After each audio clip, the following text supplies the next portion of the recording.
بتفكري اول ما فكرتي في موضوع، حسب ما انا سمعت يعني من رسايلك، لما فكرتي في الكفاله قلتي انا مش عايزه اموت لوحدي، مش عايزه يلاقوني بعد كام يوم.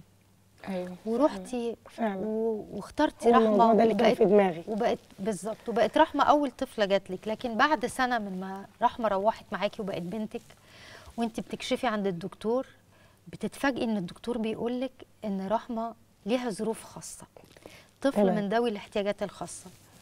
اتقلبت الايه اللي هي هتسندك لما تكبري وتسال عليكي، بقت هي محتاجاكي انت سند، وتفضلي تراعيها وتخلي بالك منها، وتقلك كتير. ويمكن انت بتقولي لي قبل ما نبتدي ان لغايه دلوقتي بيتقلك، انت مسؤوليه وحمل، وتقلك زمان اول ما جبتيها رجعيها، وانت رديتي قلتي صح. ايه؟ هي ده كيلو طماطم هرجعه؟ فعلا.